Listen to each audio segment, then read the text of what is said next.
Hello and welcome to my channel green flavour. दोस्तों, आपको आने वाले पर्व महाशिवरात्रि की हार्दिक शुभकामनाएं। आज मैं आपको बताऊंगी कि महाशिवरात्रि का पूजन हम कैसे कर सकते हैं साधारण तरीके से।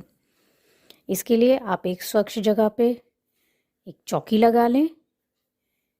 उस पर सफ़ेद, पीला या हरा वस्त्र बिछाकर फूलों या अक्षत का आसन देके शिव परिवार की कोई फ़ोटो हो आपके पास तो उसे स्थापित कर लें।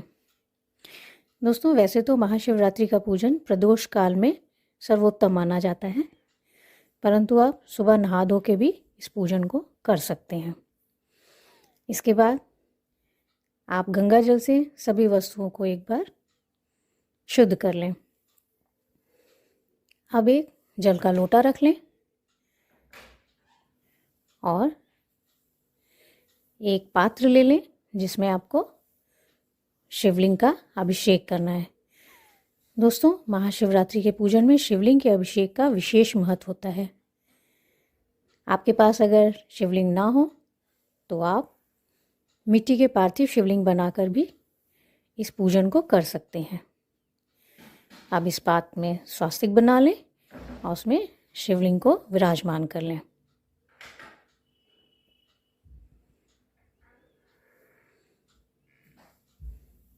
दोस्तों, शिवलिंग के अभिषेक के लिए आप केवल जल में गंगा जल मिलाकर भी अभिषेक कर सकते हैं, परंतु यदि आप पंचामृत से अभिषेक करवाते हैं तो ये सर्वोत्तम रहता है।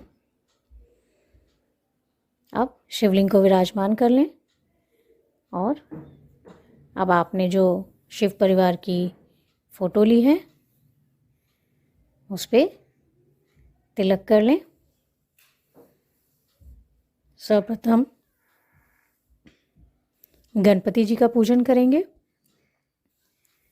गणपति जी को हम हल्दी, रोली, चंदन से टीका करेंगे।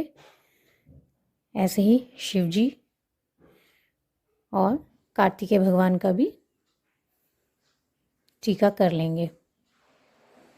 दोस्तों, वैसे तो शिव जी को हल्दी और रोली चढ़ाना वर्जित माना जाता है, पर महाशिवरात्रि के दिन आप शिव जी को हल्दी और रोली भी अर्पित कर सकते हैं और तुलसी दल भी।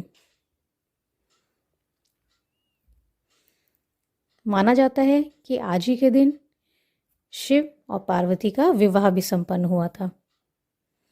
अब आप शिवलिंग पे पहले स्वच्छ जल से अभिषेक कराइए। फिर आपने यदि पंचामृत बनाया है जिसमें दूध, दही, घी, शक्कर, शहद मिलाया होता है, उसे अभिषेक करा दें और इसके बाद पुनः स्वच्छ जल से शिवलिंग का अभिषेक करा लीजिए।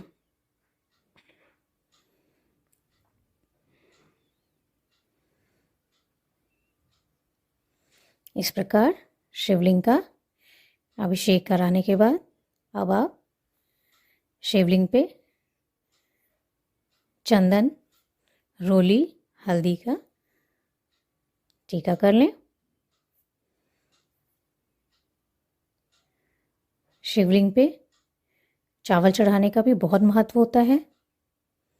शिवलिंग पे काले तिल अर्पण करने से भी माना जाता है कि पितृदोष का निवारण हो जाता है। जिन घरों में पितृदोष होता है उन्हें शिवलिंग पे काले तिल अवश्य अर्पण करना चाहिए। यदि आप मंदिर जाके ये पूजन करें, अभिषेक करें तो और भी अच्छा है, लेकिन यदि आप मंदिर नहीं जा सकते तो घर पे भी इस तरह से आप शिवलिंग का अभिषेक कर सकते हैं। और शिवलिंग की जलहरी सदैव उत्तर दिशा की ओर रखनी होती है। अब आप शिवलिंग पे वस्त्र रूपी कलावा अर्पण कर दें। वस्त्र रूपी कलावा आपने जो शिव परिवार की फ़ोटो ली है उस पर भी अर्पण कर लें। गणपति भगवान को, शिव जी को, कार्तिकेय भगवान को,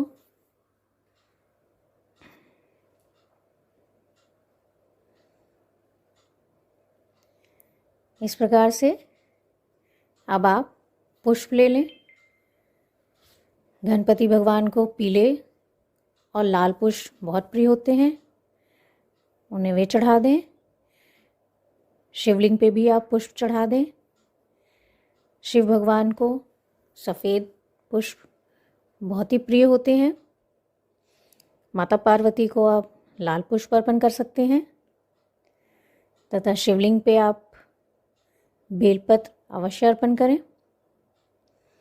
दोस्तों, बेलपत्र का बहुत महत्व होता है। बेलपत्र के साथ साथ आप भांग, धतूरा, भस्म ये सब भी शिवलिंग पे अर्पण करें।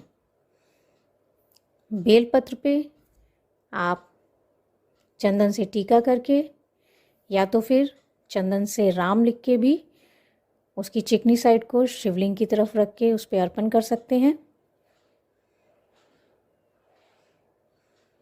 बेलपत्र आप गणपति भगवान को भी चढ़ा दें।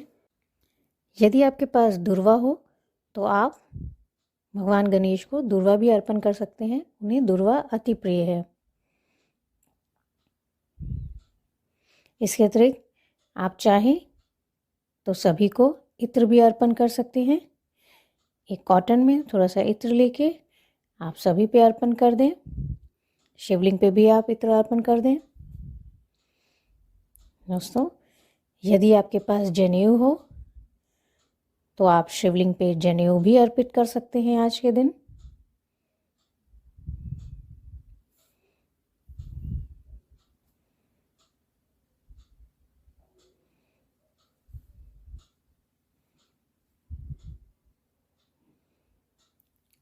दोस्तों, माना जाता है कि आज ही के दिन भगवान शिव और माँ गौरा का विवाह संपन्न हुआ था, इसलिए आप माँ पार्वती को सुहाग का सामान भी अर्पण कर सकती हैं।